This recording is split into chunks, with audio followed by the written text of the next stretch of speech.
이 세상을 창조하시고 그걸 통치하시며 다스리는 창조자가 자기가 만든 세상으로 들어오셨다는 것입니다. 이것이 잘 감지가 안 되니까 이렇게 한번 생각들을 해보세요.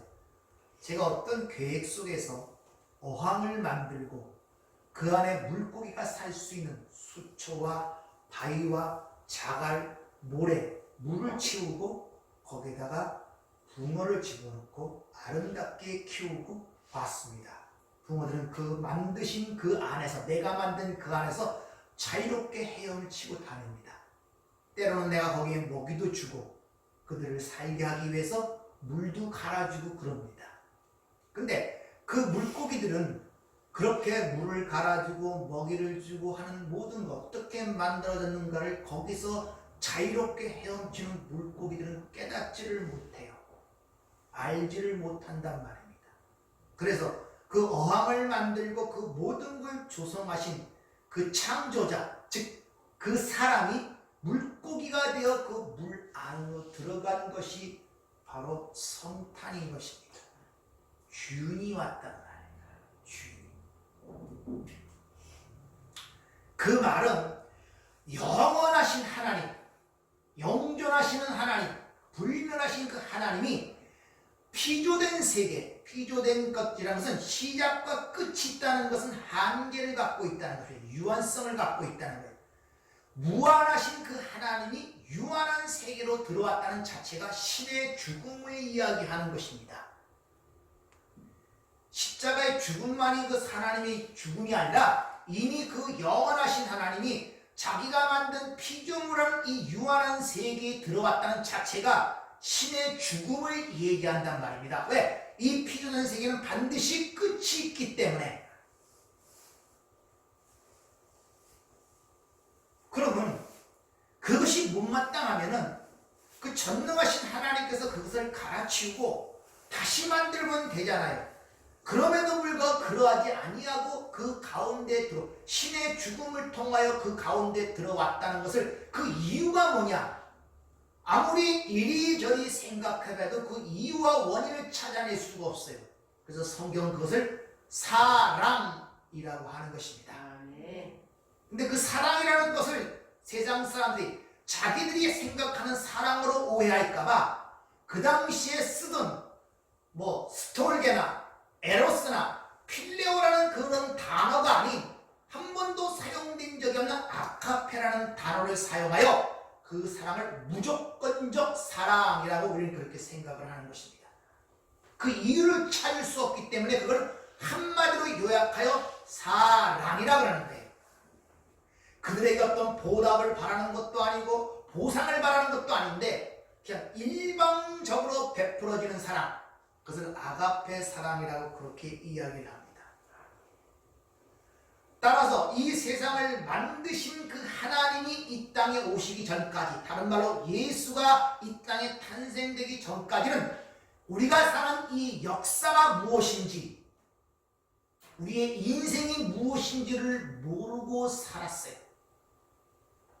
그 이유가 뭔지, 역사의 끝이 어딘지, 어디로부터 시작됐는지, 인간의 인생이라는 게 왜 살아야 되는지, 어디로부터 어디로 가는지를 전혀 이해를 못했단 말입니다. 가장 중요한 우리가 사는 이 세상, 이 역사와 시간을 이해하지 못했고, 그 가운데 가장 우두머리로 사는 인간을, 사람을 이해하지 못했단 말입니다.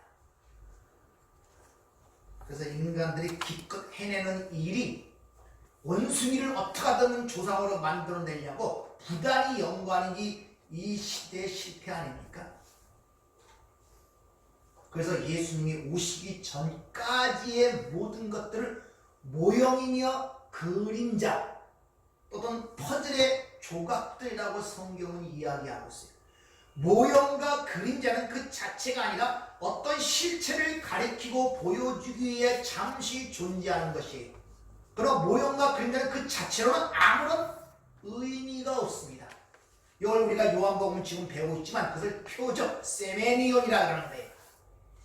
즉 어떤 걸 가리키기 위해서 이적이나 기적을 행했단 말입니다. 그럼 이걸 통하여 그 이적과 기적을 통하여 그를 가리키는 것을 제대로 봤을 때 이 모형은 의미가 있는 것이지 그걸 가르치지 못할 때는 아무런 의미가 없어요. 근데 예수가 오므로 말미암아 그것들이 가르치던 그 실체가 드러났고 그 수많은 조각들로 번져있던 그 조각들이 맞춰짐으로 말미암아 한마디로 퍼즐이 맞춰짐으로 말미암아 큰 어떤 하나의 그림이 완성됐단 말입니다.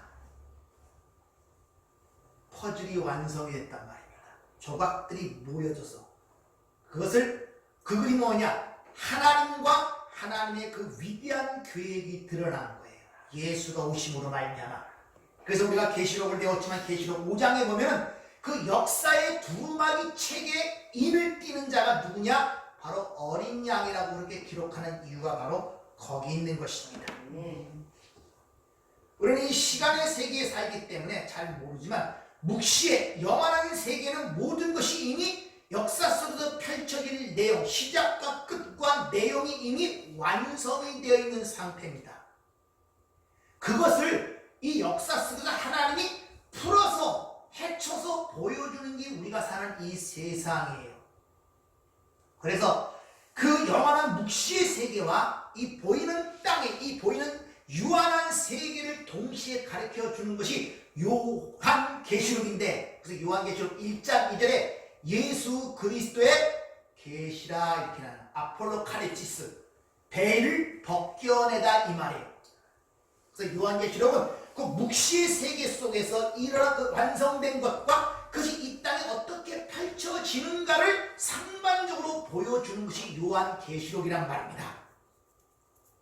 근데 거기서 주님이 그 역사의 장인 첫 번째 인을 띄는데 그 7인이 떼어지고 또 똑같은 내용이 나와있어요. 7 나팔이 부러지고 7 대접이 쏟아지는 역할이 계속 반복되어 드러나죠. 거기서 역사의 장을 딱 인을 띄자 7인이 딱 풀어지자 이 땅에 나타나는 그 보이지 않던 벨이 확 벗겨지는데 어떤 식으로 드러납니까? 7번이 띄워지면서 어떤 문제들이 드러나요? 베일이 벗겨지는데 재앙이잖아요. 전부 다 7 나팔도 마찬가지고 7 대접도 마찬가지고 그게 베일에 감춰져 있었단 말입니다. 밑에 쉽게 말하면 우글하고 썩은 구데기들이 버글버글 되는데 거기에 하얀 천으로 이렇게 덮여져 있었단 말입니다. 회칠한 무덤이란 말인 주님이 말씀하시죠. 죽은 시체와 뼈다귀 썩은 냄새가 나는데 거기에 회칠 하얀 걸 회칠해놨어요.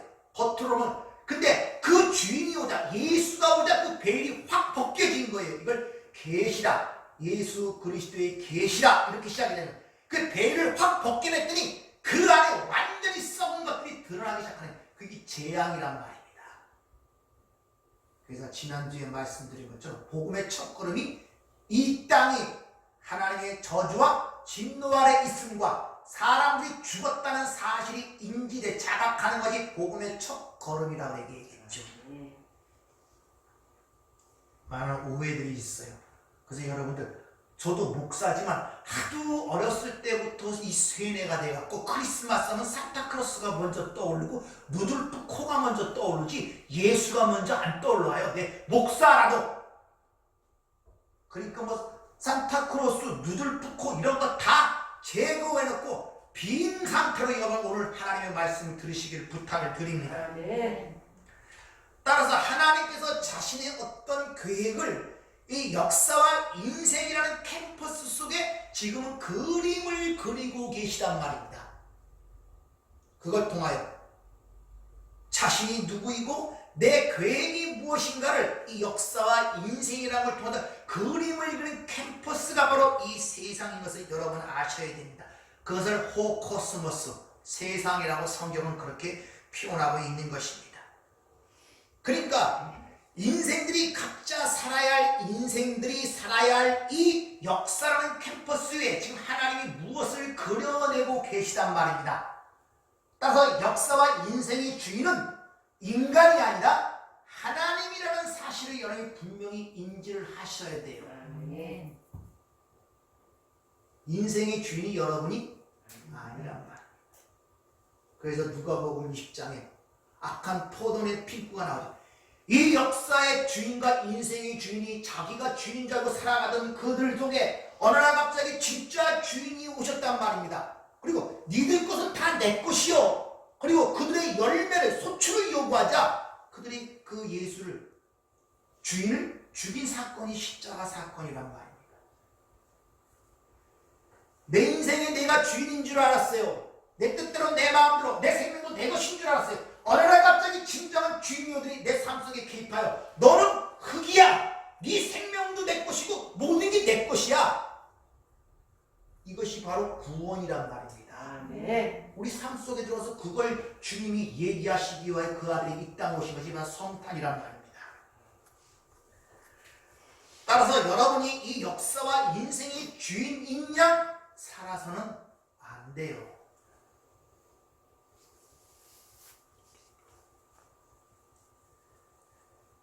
그래서 요한복음 1장 10절에 보면 이 세상에 그로 말미암아 지은 바 되었고 세상에 계셨지만 세상이 그를 알지 못하였다 이렇게 얘기를 하는 거예요. 얼마나 이 말이 정확합니까? 지금도 정확하게 그 말이 들어가잖아. 이 세상이 자기가 주인인 양 다 살아가잖아 인간들이. 근데 아니라는 것입니다. 따라서 이 세상이라는 역사와 인생을 통해 하나님이 지금 어떤 그림을 그리고 계시다면 어떤 그림을 그리고 계실 것 같아요? 어떤 걸 그리고 계실 것 같습니까? 여러분 퍼즐을 맞춰보셨죠? 퍼즐은 수만 개의 조각들로 형성이 되어 있습니다. 근데 그것이 하나하나 맞춰졌을 때 하나의 큰 그림으로 완성이 되죠.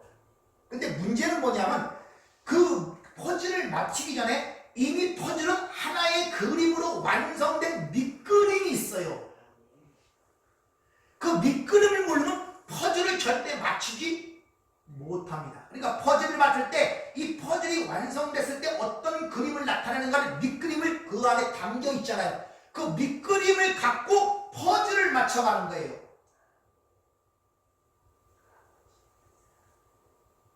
그걸 모르면 이 조각을 맞출 수가 없다니까요.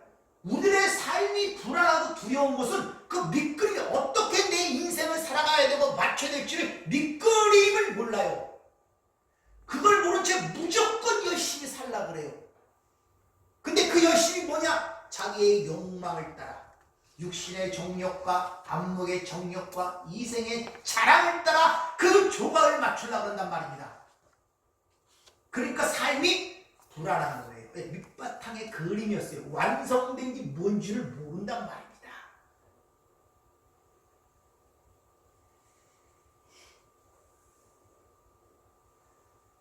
그 여러분들이 지금 어떤 그림을 지금 맞춰가고 있습니까? 예수 그리스도.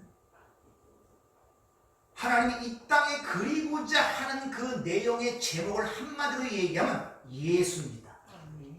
로고스. 그래서 요한복음 1장 그 말씀을 로고스라 그러죠.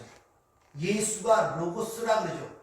하나님의 뜻과 계획과 의중으로 나타난 인격으로 나타난 것이 예수란 말입니다. 그래서 예수를 로고스 하나님의 말씀이라고 요한복음 1장에서는 그렇게 이야기를 하고 있는 것입니다. 따라서 여러분들이 보기에는 이 땅에 수많은 사건과 사고 상황들과 다양한 인생들이 있죠. 그 모든 만물들을 이용하여 뭘 그려내고자 한다? 예수를 그려내고자 한다는 것입니다. 하나님께서. 그래서 에베소 1장 10절 하늘에 있는 것이나 땅에 있는 것이 다 그리스도 안에서 통일되게 하라 하십니다. 예수 그리스도로 요약, 예수 그리스도로 결론, 예수 그리스도가 머리 되심을 드러내는 이 창세는 하나님의 언약이란 말입니다.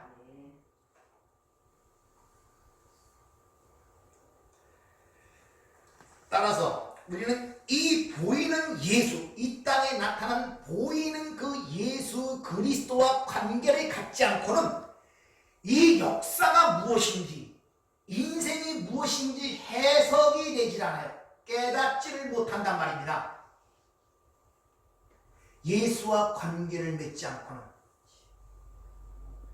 근데 우리가 지난주에 배웠처럼 예수님이 이 땅에 오셔서 당신의 제자들, 당신의 백성들에게 뭘 했다고요? 아버지의 이름을 나타냈고 그들에게 아버지의 말씀을 주었다 그러죠. 그 예수가 오셔서 그 하나님의 택한 백성들에게 아버지의 이름을 나타내셨고 아버지의 말씀을 주었단 말입니다. 그래서 나를 본 자는 아버지를 보았다. 심지어 나와 아버지는 하나라고 한단 말입니다. 그래서 이사야 9장 6절에 보면은 그래서 사실 예수는 어떻게 보면 아버지가 나타나신 거예요. 그래서 그를 영존하시는 아버지라고 하는 거예요. 그래서 나를 본 자는 아버지를 보았다고 단호하게 얘기를 하고 있단 말입니다.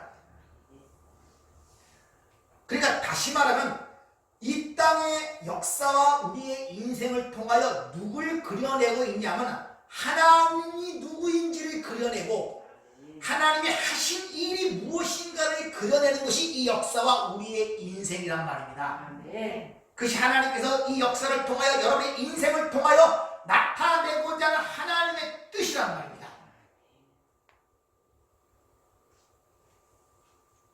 쉽게 말하면 왜 하나님이 주인이셔야 하며 그분이 왜 이 역사의 시작과 끝, 처음과 나중, 알페와 오메가가 되어야 하는지를 이 역사라는 걸 운행시키면서 이 만물을 사용하여 우리의 인생을 통하여 우리의 자기네 백성들에게 총체적, 입체적 교육을 시키는 과정이 지금 이 세상이고 이 세상이 그러한 목적으로 만들어졌단 말입니다.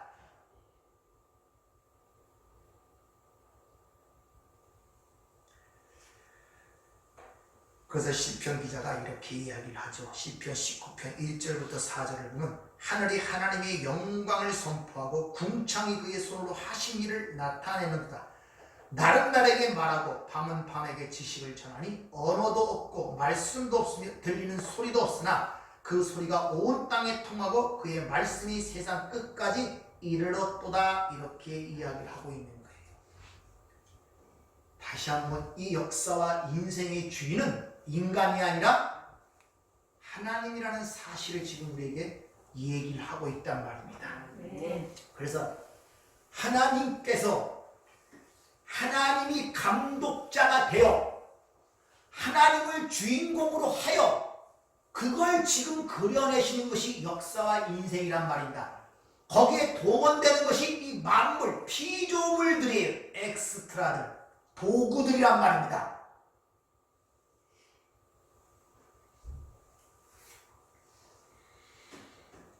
그걸 모르는 자들을 소경, 죽은 자, 썩을 양식을 구하는 자, 이렇게 성경은 다양한 방식으로 표현하는 거예요.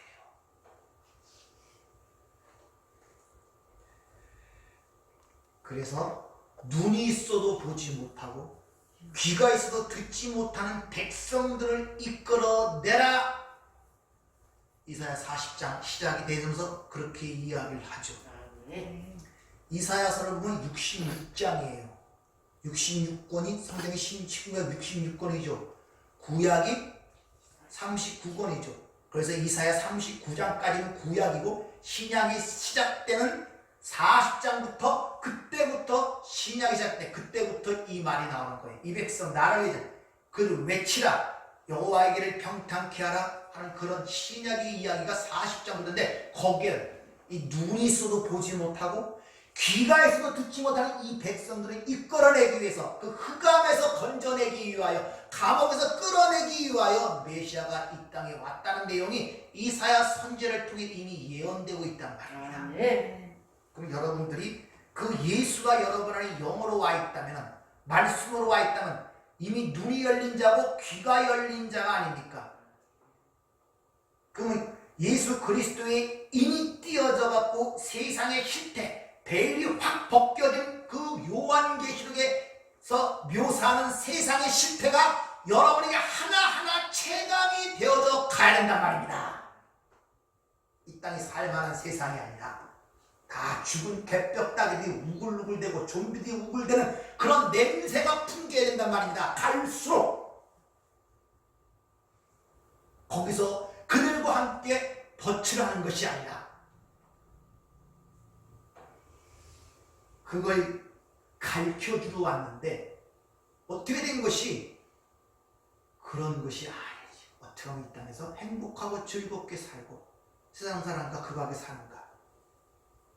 그래서 어떻게 착색을 시켜놨는지 이 성육시간 이 사건이 주인공이 산타크로스 되고 루돌프 사슴코가 세상을 지금 지배하고 있는 것입니다.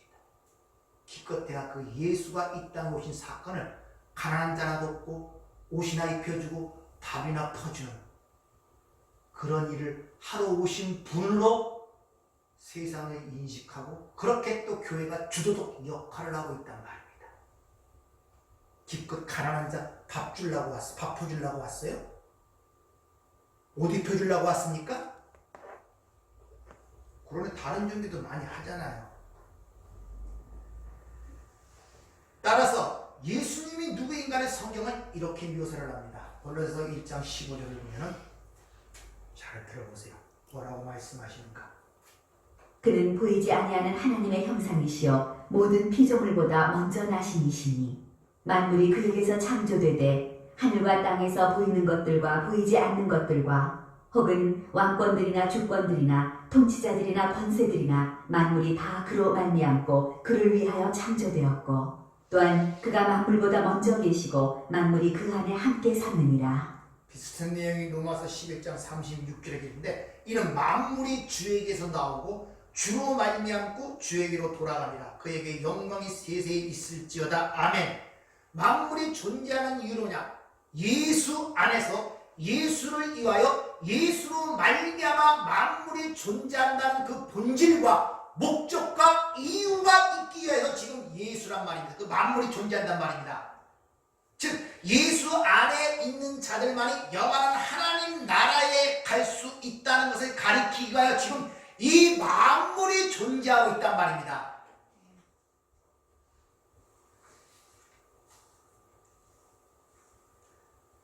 쉬운 말로 하나님께서 당신의 택한 백성들에게 그걸 가르치기 위하여 첫 창조가 일어난 거예요. 역사가 시작된 것이란 말입니다.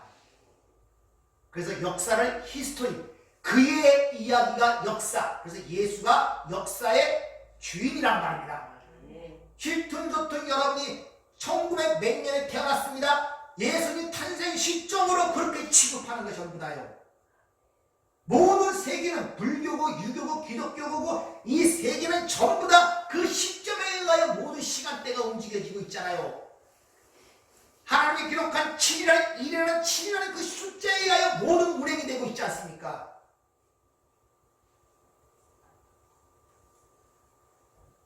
그래서 만물의 창조를 통하여 어떻게 우리에게 그걸 가르치는가?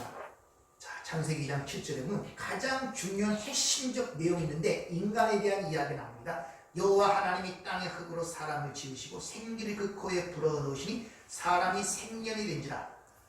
아담아 및 아파르, 그 흙에서 나온 먼지가 생물, 하이 네페시가 되려면, 생물이 되려면 그 코에 생명이 들어가야 된단 말입니다.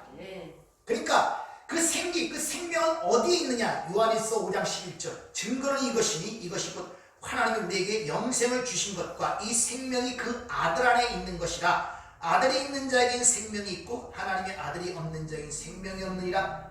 그러니까 그에게 예수가 없는 자는 뭐와 같다? 티끌과 같단 말이에요. 여러분 보시기에 똑같이 보이죠? 왜? 육신의 눈으로 보니까, 블랙포로 보니까 호라오가 아니라 그 똑같이 보여요. 아니라 그래요, 성경은. 그래서 베일을 벗겨보니까 예수 안에 있지 않는 자는 죽은 자나 마찬가지구나 라는 것을 성경은 우리에게 일러주고 있단 말입니다. 그 여러분이 죽은 자들과 하루하루를 지금 살아가고 있잖아요. 그럼 왜 고통스럽지 않겠습니까? 말이 통하나 정서가 통하나 목적이 같나 방황이 같나 삶이 고달프고 힘든 거예요. 환난이 닥치고 핍박이 오고.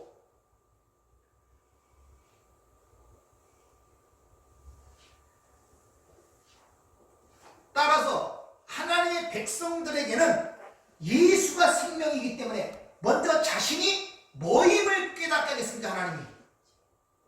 예? 팁그림을 먼저 깨닫게 하는 거예요. 그래야 생명이 필요한 줄 알잖아요. 너희가 이 바벨론 같은 세상에서 왜 나와야 되는가를 알려면 베일을 확 벗겨서 그 안에 꿈틀고 썩어지고 문드러진 세상의 실태가 드러나야 아이고 내가 여기서 나와야겠구나라는 마음이 생기잖아요. 먼저 눈을 열어주시란 말입니다.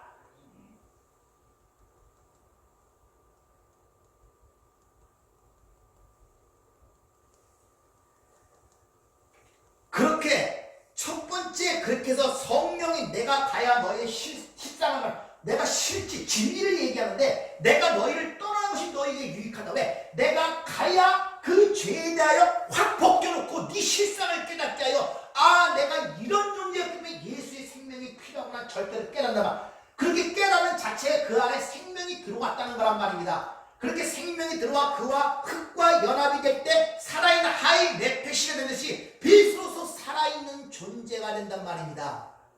그걸 구원이라 그러고 또 다른 말로 연합이라 그러고 또 다른 말로 혼인이라고 얘기를 하는 것입니다. 누차 얘기를 하잖아요. 왜 하나님의 백성들을 신부로 표현합니까? 여자로 표현합니까? 왜 교회가 여성명사, 에클레시아 여성명사, 땅의 것들은 다 영어를 좀 공부하신다 하지만 다 여성명사들이에요. 땅의 것들은. 왜? 하나의 것들을 받지 못하면 존재할 수가 없기 때문에. 네 생명은 생명이 아니야. 그건 씨를 받아야 새로운 세계로 탄생할 수 있는 것을 가리키기 위하여 여러분이 한 달마다 여러분이 그런 걸 겪는 거예요. 근데 거기에 씨를 받게 되면 완전히 새로운 생명으로 밖으로 태어나서 새로운 세계를 보게 되는 것이 출생 아닙니까?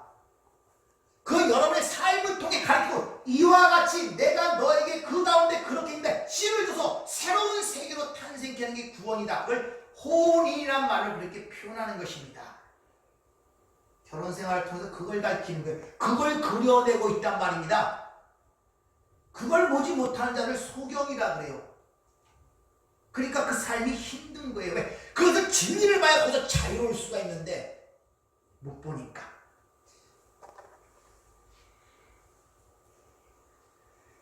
우리가 예수를 믿는다는 그 말씀 속에는 다 그 내용들이 함의가 되어 있어 그것을 내 것으로 가지고 있다는 그런 의미가 예수를 믿는다는 말씀의 의미란 말입니다. 그래서 사도행전 3장 15절에 보면 예수를 생명의 주인, 주라고 이렇게 기록하는 이유가 바로 거기 있는 것입니다. 한번들 잘 생각해 보세요. 예수라는 이름이 뭡니까? 가브리엘 천사를 통해서 예수가 잉태해서 수태고지를 한 다음에 그 이름을, 그 의미를 가르쳐 주죠. 뭡니까? 죄에서 구원하실 자라고 그러잖아요. 그 이름을 예수라 하면서. 그러면 예수가 구원자로 왔다는 것은 이 세상은 구원받아야 할 상태로 있다는 것이네요. 아니 맞잖아요. 예수님이 구원자로 왔다는 것은 이 땅이 구원받아야 될 그런 절박한 상황에 있다는 것이고 내가 생명의 떡이라는 것은 너희는 전부 다 썩을 양식만 먹어서 배부르지 못한 그런 자라는 사실이 거기 함의 전제 조건이 깔려 있잖아요. 그래서 내 그 의원은 병든 자에게 필요한 것이지 건강한 자에게 필요 없다는 말씀이 거기에 있단 말입니다. 따라서 하나님께서 자신의 백성들에게 생명과 그 모든 것들을 주시면서 그 전제 조건은 네가 그런 것이 필요한 존재라는 사실을 가리킬 필요가 있단 말입니다. 여러분의 인생을 통하여 여러분이 사는 이 역사를 통하여 여러분 삶 속에 던져지는 모든 문제는 그런 관점에서 신전 하나님의 입장에서 그런 걸 바라봐야 되지 인본적인 입장에서 보라보면 절대 해답이 없습니다. 그래서 인간의 구원을 이 창조를 통해서 첫 번째 분이 창세기 1장입니다. 그래서 창세기 1장 천지 창조의 첫 번째 나타나는 상황이 땅이 혼돈하고 공허하며 흑암이 깊음이 있다는 것으로부터 빛이 드러나는 거예요. 그래서 예수님이 이 땅에 또 이 땅이 흑암 가운데 있었고 사망의 그늘 가운데 있는데 큰 빛이 비추었다. 그 내용을 똑같이 묘사해서 예수님이 오신 당시를 그렇게 설명하고 있단 말입니다.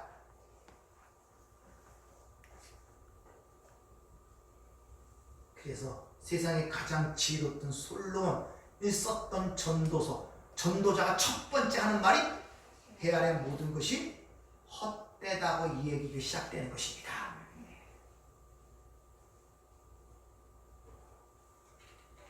이 내용이 다 연결되잖아요. 영생의 본질을 설명할 때 사마리아인의 귀를 통해 말씀드렸죠. 예수님의 선한 이웃으로 오신 예수님의 도움을 받도록 하기 위해서 강도 만난 자를 거의 죽게 만든다. 그렇게 안 만들면 절대 선한 사마리아의 도움을 받지 않습니다. 인간의 자존심상. 초대에 말씀드린 것처럼 평생 내가 인생의 주인인 줄 알고 나만을 위해 살던 그에게 하나님 어느 날 갑자기 낯선 사람이 와갖고 네 생명도 내 것, 너는 아무것도 아니야, 먼지에 불과해. 그 인격과 행위와 그동안에 쌓았고 노력했던 모든 것들을 한순간에 허망한 것으로 만들어버릴 때 왜 자존심이 안 상하겠습니까? 죽이고 싶죠. 그래서 바리새인들이 죽이는 거예요. 예수. 왜?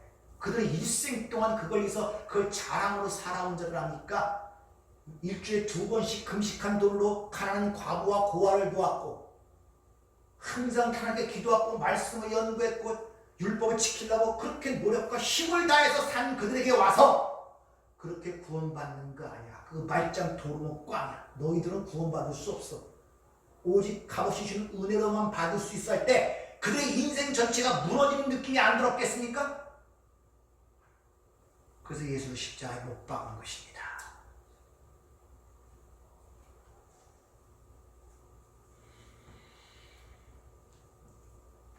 따라서 이 세상에 하나님의 진노 아래 있으며 인간의 본질상 진노에 관하는 사실 그리고 죽은 자라는 사실을 깨닫는 것, 이것이 복음의 첫 단추예요.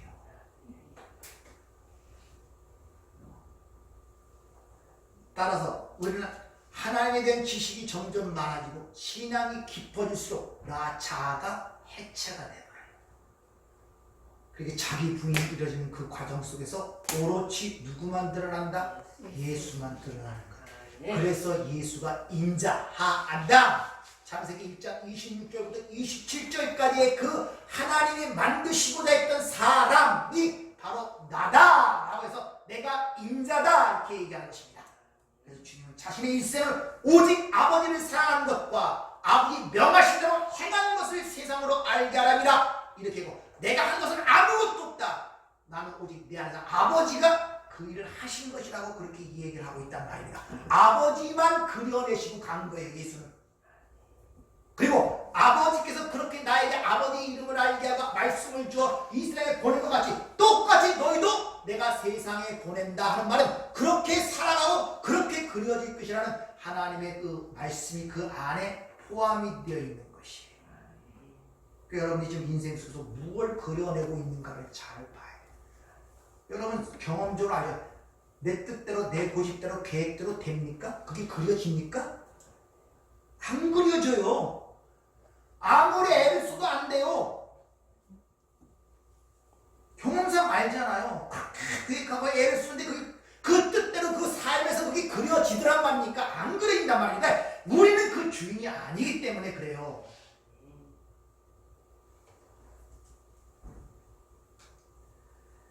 따라서 하나님의 백성들은 성경을 바라보는 시각이 인본주의적 시각에서 바라보면 안 된단 말입니다. 인간이 중심이 되어 모든 걸 바라보면 안 된단 말입니다. 하나님이 이 우주와 역사와 인간을 통하여 어떻게 당신을 설명하는가 하는 신본주의 관점으로 성경을 바라봐야 된단 말입니다. 따라서 오늘 이 성찬절, 이 성탄의 문제를 그렇게 바라봐야 되는 거예요. 하나님이 보내신 아들을 통하여 무엇을 말씀하시는가를 바라봐야 된단 말입니다. 성경은 뭐라고 얘기합니까? 히브리서 1장 1절로 시작되죠. 옛적에 선지자들로 통하여 여러 부분과 여러 모양으로 우리 조상들에게 말씀하신 하나님이 이 모든 날 마지막에 아들로 우리에게 말씀하였으니 이 아들은 만유의 상속자로 세우시고 그로 말미암아 모든 세계를 지으셨느니라. 그 아들을 통하여 무엇을 말씀하셨다고 합니까? 예수가 하나님 나라의 상속자며 만물이 그로 말미암아 창조됐다는 두 가지 사실을 히브리서는 얘기하고 있어요. 하나님 나라 외에는 영존할 나라가 없잖아요. 세상은 다 멸망할 것이니까. 그럼 예수만 하나님 나라의 유일한 상속자 말입니다. 그래서 우린 그 아들과 함께 연합되어 그 나라의 상속자 하나님의 백성이 된다는 사실을 그걸 통해 가르치고 주고 있단 말이에요. 이걸 또 다른 말로 예수만이 유일한 생명이며 생명의 떡이며 구원이며 진리며 길이며 이런 것들을 가르쳐 주고 있단 말입니다. 그리고 만물이 그로 말미암아 지음받았다. 바로 그런 일을 가르치기 위하여 이 모든 만물이 즉 첫 창조가 일어난 거예요. 지금 이 보이는 역사와 너희들의 인생이 지금 그걸 설명하고 그려내고 있는 거요를 그 아들을 통하여 우리에게 말씀하셨단 말입니다.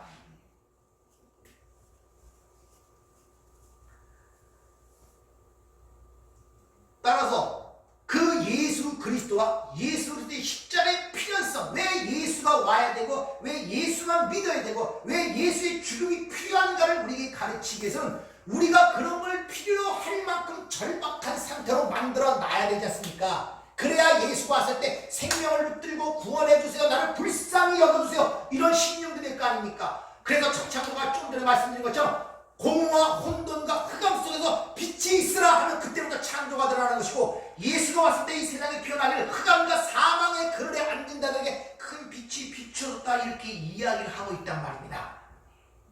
따라서 우리의 실상은 왜냐? 우리가 거반 죽지 않게 돼서 그래요.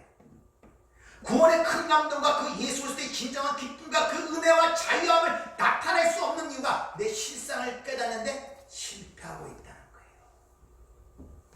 그런 사실들은 하나님의 택한 백성들에게만 가르쳐 주는 것입니다. 따라서 하나님은 하나님 나라가 누구에 의하여 어떤 희생을 치르고 성취가 되는 것을 그려내시기 위하여 아담의 선악과 사건을 허락하신 것입니다. 하나님이 예상치 못한 일이 창세기 3장에 선악과 타락 사건이 일어난 것이나 이미 아담과 하와가 선악과를 먹고 타락할 것을 아셨단 말이에요. 내버려 두셨단 말입니다. 누가복음 15장에 보면 탕자의 비유가 나오죠. 그 아버지가 아들이 나가서 어떤 일을 당할 줄 뻔히 알고 계셨어요. 안 보낼 수도 있었단 말입니다. 근데 왜 그 고집대로 유산을 주어 내보냅니까? 왜? 구원이 뭔가를 알기 위하여. 네가 하늘과 땅의 죄가 뭔가를 알기 위하여 그를 일부러 내버려 두신 거예요. 가도록. 그래서 로마서 1장 18절부터 이 세상을 고발하는 그 고발장에 하나님의 진노와 저주 아래 있는 자들의 실상을 쭉 나열하면서 반복되는 어구가 하나님이 저들의 상실한 마음대로 내버려 두셨다. 하나님이 저들의 뜻대로 내버려 두셨다. 내버려 두셨다는 말이 이렇게 반복하여 나오는 이유가 거기 있단 말입니다. 하나님이 그렇게 되도록 만들어 놓으신 것이 아니라 그냥 허용한 거예요. 내버려 둔 거예요. 그러니까 여러분 어떤 일이 잘 돼가고 하나님 뜻과 잘 나갈 때 여러분 그게 하나님의 거라고 보지 마세요. 내버려 두는 거예요. 그래. 네가 한번 가서 이렇게 살아봐.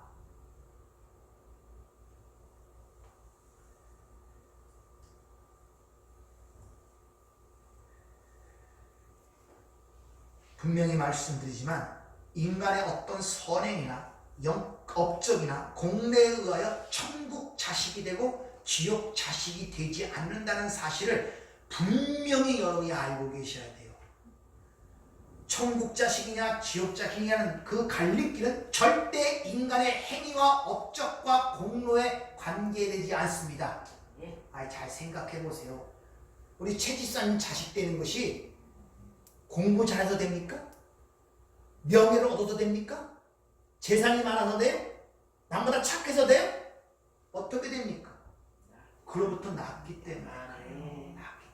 출생은 우리의 문제가 아니란 말입니다. 그래서 로마서 보면은 이렇게 이야기합니다. 로마서 9장 21절부터 한번 들어보세요. 토기장이가 진흙한 덩이로 하나는 귀히 쓸 그릇을 하나는 천히 쓸 그릇을 만들 권한이 없느냐. 만일 하나님이 그의 진노를 보이시고 그의 능력을 알게 하고자 하사 멸하기로 준비된 진노의 그릇을 오래 참으심으로 관용하시고 또한 영광받기로 예비하신 바 금일의 그릇에 대하여 그 영광의 본을 알게 하고자 하셨을지라도 무슨 말을 하리요. 무슨 말입니까? 하나님께서 진노로 지옥에 떨어질 자식이라도 그 인생을 통하여 지옥의 자식이 무엇인가를 그려내시기 위하여 만들어 내셨다는 거예요. 그러니까 우리가 볼 때 선악과를 먹고 율법적 판단은 악하고 더럽고 이 모든 것들은 하나님의 전체적 그림을 그리기 위한 도구로서 존재하고 있단 말입니다. 그들도 하나님은 어떤 면들을 뜻을 행하기 위해 이 땅에 존재하고 있단 말입니다. 그래서 전도서에 보면 뭐라고 했습니까? 잠언서 16장 4절 여호와께서 온갖 것을 그 쓰임에 적당하게 지으셨나니 악인도 악한 날에 적당하게 하셨느니라. 악인들도 악한 날에 쓰기 위해서 하나님께서 만드셨다는 거예요.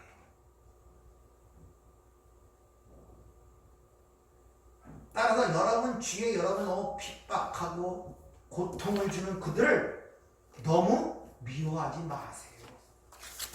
그도 하나님의 구원의 경륜 속에서 어떤 일을 지금 하고 있는 하나의 도구란 말입니다. 그것이 여러분을 가르치기 위한 도구일 수도 있고 선생일 수도 있고 나쁜 사람을 보여주기 위한 어떤 교훈의 본으로 여러분 앞에 두는 하나님의 도구일 수가 있단 말입니다. 그러니까 그걸 인간적으로 보고 미워하지 말란 말이에요.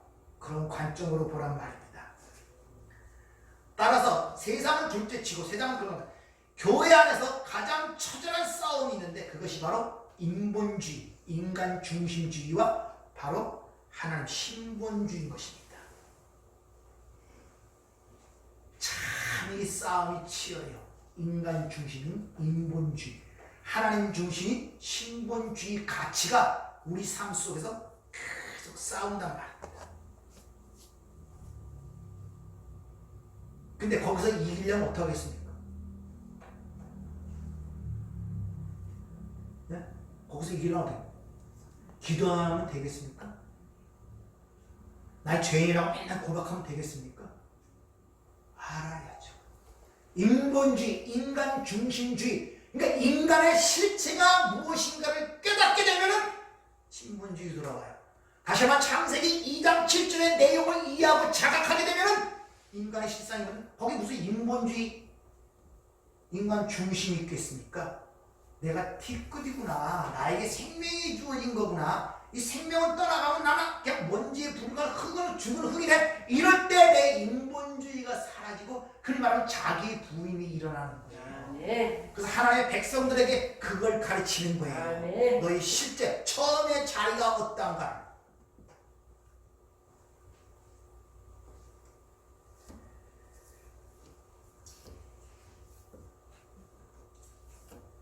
그래서 성경은 하나님 나라의 완성을 위해 하나님 백성들이 오직 예수 그리스도의 은혜로 시작하여 그 모든 것이 역사와 인생 속에서 그를 이루기 위하여 하신 하나님의 일들을 기록한 것이 성경이지, 너희들이 어떻게 하면 세상에서 열심히 일을 하고 구원의 길을 잃을 수 있는 어떤 지침서나 교훈서가 아니란 말입니다. 기독교의 다른 모든 종교들의 경전은 전부 다 어떤 지침서나 교훈서입니다. 어떻게 하면 그것을 깨달아 행하여 구원에 이르는가를 가리키는 모든 것을, 성경 그것이 아니라 먼지에 불과한 그들을 어떻게 하나님의 자녀로 만들어 내셨는가를, 하나님이 하신 일에 대한 것을 기록한 것이 성경이란 말이에요. 성경은 그것을 기록한 거예요. 따라서 우리가 이 땅을 살아가면서 어떻게 하면 행복하고 편안하게 살 수 있다는 처세술을 가리키는 게 성경이 아니란 말이에요.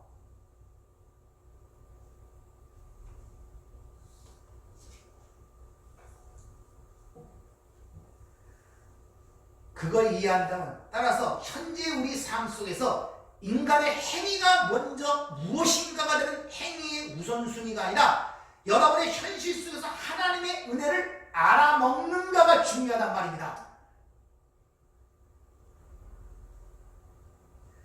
여러분 삶 속에 개입하시고 간섭하시고 함께하신 그 하나님의 손길을 알아먹느냐가 중요하단 말이죠. 내가 지금 어떤 일을 행하냐 안 행하냐가 중요한 것이 아니라 모든 일에 있어서 왜? 내 인생 전체가 하나님 어떤 것을 그려는 캔버스에 불과하기 때문에 여러분의 인생의 주인이 여러분이 아니고 하나님이시기 때문에 거기에 먼저 여러분의 시점을 맞추셔야 돼요. 그래서 창세전 언약을 설명하는 에베소 1장의 내용에서 반복되는 것이 그 은혜의 영광을 찬송케 하려 함이니라. 이 내용이 계속 반복되는 이유가 바로 거기 있는 것입니다. 그 은혜를 발견할. 그 은혜를 발견한다는 것은 내 삶 속에 개입하여 나를 그렇게 만들어 가신 이 불가능한 존재를, 먼지와 죽은 흙에 불과한 존재를 어떻게 신의 성품에 참여하는 자로 만들어 가는가에 대한 그 하나님의 놀라운 위대한 계획과 끊임없이 부어지는 그 하나님의 사랑을 인지할 때만이 그 은혜를 찬송할 수가 있잖아요.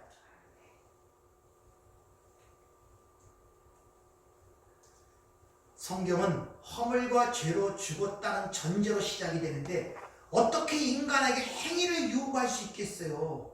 안 그래요? 허물과 죄로 죽었던 너희라 그러잖아요. 근데 죽은 자에게 무슨 하나님이 행위를 요구하겠냐 말입니다. 말도 안 되는 소리죠. 그래서 이 세상의 실패를 드러나기 위하여 요한복음에 계속 얘기해줘. 빛이 어둠을 비치되 어둠이 깨닫지 못하더라. 그가 세상에 있으면 세상이 그를 알지 못하더라. 심지어 자기 백성, 자기 땅에 왔으면 그 백성이 영접지 아니하더라. 반복하여 우리에게 보여주고 있는 것입니다. 즉 빛이신 그분을 알아보지 못하는 어둠이었다는 것을 계속적으로 반복적으로 자신의 백성들에게 설명하는, 그래야 그 빛을 인식하기 때문에. 성경은 하나님부터 시작되기 때문에 하나님이었으면 틀도 내용도 없는 흔히 말하는 공허입니다. 아무런 의미가 없어요. 공허란 말이에요. 틀도 없고 내용도 없어요. 그래서 성경의 창세기 1장 2절에 바로 그 공허로 시작돼요. 근데 거기서 그런 공허한 존재가 어떻게 살아있는 존재로 만들어지는가가 3절부터 빛이 있으라 하시니 빛이 있는 그때부터 창조가 시작되는 거예요. 그래서 예수님을 빛이라 그러고 그 안에 그것이 사람들의 생명이라고 요한복음 1장 4절은 얘기하고 있는 것입니다.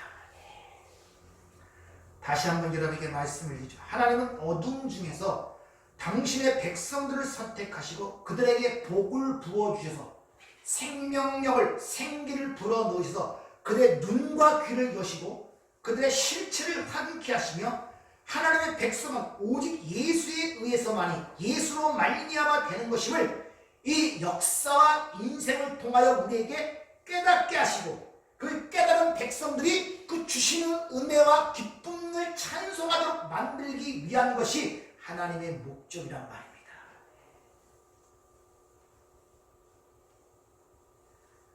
따라서 우리 인간이라는 것은 하나님의 그런 위대한 경륜 속에 살아가면서 그것을 알지 못하고 깨닫지 못하는 자들을 죽은 자, 소경된 자, 썩을 양식을 구하는 자, 어둠, 흑암, 죽은 흙, 티끌, 먼지라는 다양한 표현으로 설명을 하시는 거예요. 그래서 예수님께서 이 땅에 올 때 인간 몸과 똑같은 몸을 갖고 오셨지만 그 탄생 기사람은 성령으로 잉태하사 성령이 그에게 임하시고, 이렇게 무슨 말입니까? 씨가 세상 아담 흙의 씨가 아니라 하나님의 씨를 받았으면 그렇게 설명한 거예요. 그것이 바로 창세기 2장 7절 인간의 모습이란 말입니다. 마리아의 몸을 입고 왔으니까 마리아는 육신이란 말입니다. 흙이란 말입니다. 거기에 하나님의 생명, 성령이 들어가 그가 바로 사람이 된 것입니다.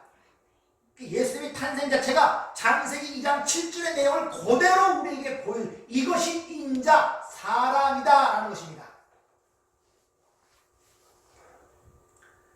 따라서 우리는 이 성탄절을 맞이하여 다시 한번 확인을 해볼 문제가, 지난주에 말씀드린 것처럼 내가 세상에 속한 자인가 그리스도에게 속한 자인가, 그것이 가장 중요해요. 세상에 가치 있게 여기는 모든 것들은 죽음이라는 것을 직면했을 때 아무런 소용이 없어요. 많이 배웠느냐 못 배웠느냐, 가졌느냐 못 가졌느냐, 잘생겼느냐 못생겼느냐, 그 무슨 가치가 있겠습니까? 그것이 그때 어디에 속해 있느냐가 중요하다. 아멘. 따라서 우리는 이 예수를 통하여 하늘의 문이 열렸다고 요한복음 1장 51절을 얘기하죠. 그 말은 예수를 통하여 하늘이 열렸다는 것은 그 하늘의 뜻이 땅에서 이루어진다는 사실을 자각하게 됐단 말이다. 또 다른 말로 이 역사와 인생의 목적과 의미를 이해하게 되고, 내가 하나하나 이 인생을 살아가면서 맞춰야 할 마지막 그림이 무엇인가를 알게 되었단 말입니다. 여러분의 삶의 모든 조각들은 그 밑그림, 여러분이 인식한 그 그림을 향하여 여러분의 신앙의 방향이 정해져야 되기 때문에 먼저 그의 나라와 그 의를 구하라고 주님이 우선순위를 우리에게 정해주신 거예요.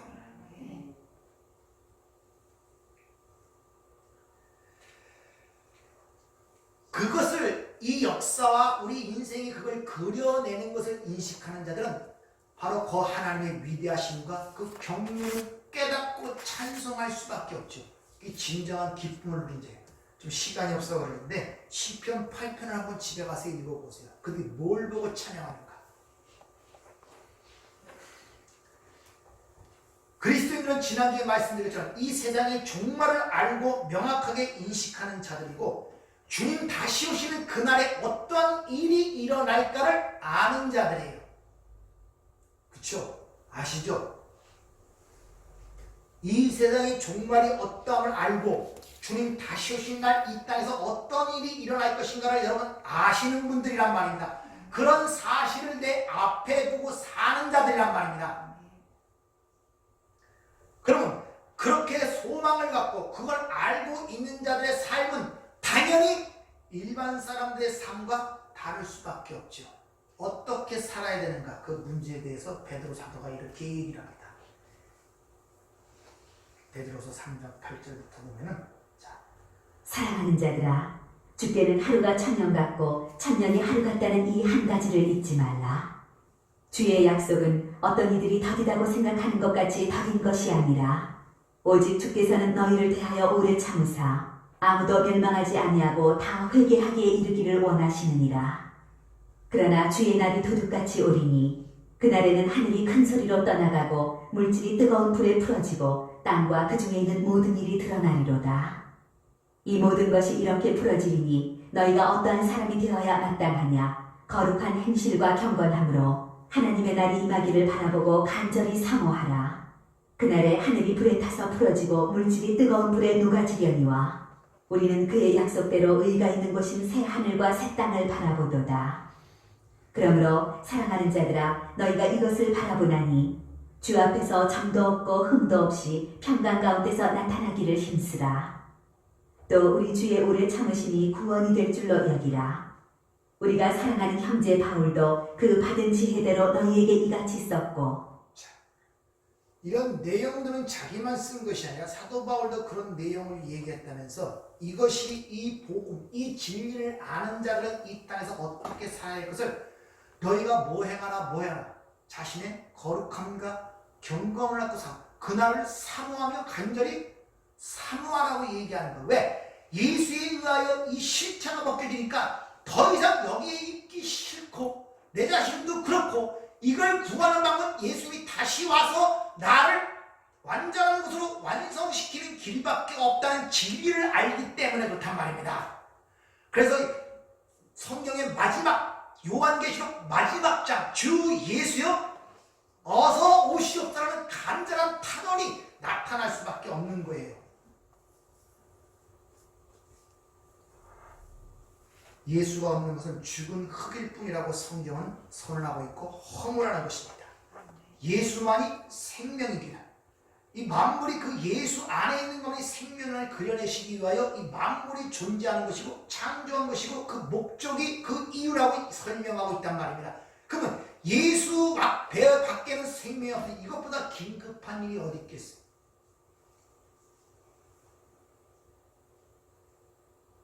이것보다 긴급한 일이 어디 있겠냔 말이에요. 이건 긴급하지 않잖아요. 왜? 실체를 잘 모르니까. 근데 단지 인간적인 감정과 세상의 어떤 인간관계 속에서 선악과를 따먹어 선악의 판단, 자기 주체 중심 중에서 모든 걸 바라보니까 계속 부딪혀 나가는 거예요. 계속. 그리고 자기의 실체가 인식되지 않으니까 자꾸 가치 평가가, 비교 평가가 이루어지는 거예요. 그게 고통이란 말입니다.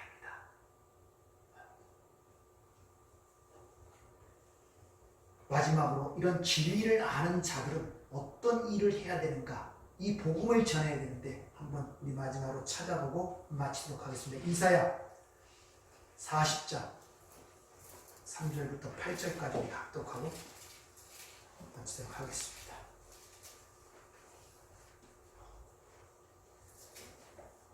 이게 성탄이 주는 메시지란 말입니다. 이사야 40장 3절부터 8절까지 외치는 자의 소리여 이르되 너희는 광야에서 여호와의 길을 예비하라.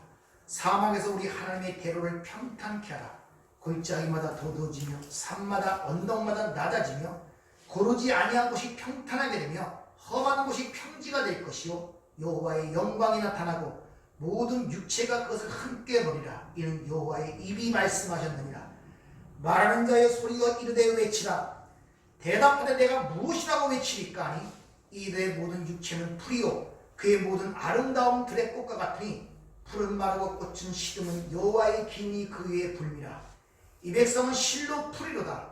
푸른 마르고 꽃은 시드나 우리 하나님의 말씀은 영원히 서리라 하라. 네. 이것이 바로 성탄이 주는 메시지예요. 네. 성탄을 여러분 맞이해서 하나님에 대한 믿음, 하나님에 대한 소망, 하나님에 대한 사랑을 더욱더 굳건히 하시기를 주 이름으로 축원합니다. 네. 기도하겠습니다. 은혜롭고 자비로우신 아버지, 우리가 이 진리를 알았습니다. 이제 이 진리를 세상에 하여 외쳐야 되는데 이게 우리 힘으로 되지 않으니 성령의 충만함을 허락하여 주셔서 성령의 일하심을 따라 성령의 말하심을 따라 이 복음을 전한 진정한 하나님의 백성이 될 수 있도록 저희들을 축복하여 주시옵소서. 예수님 이름으로 기도하옵나이다. 아멘.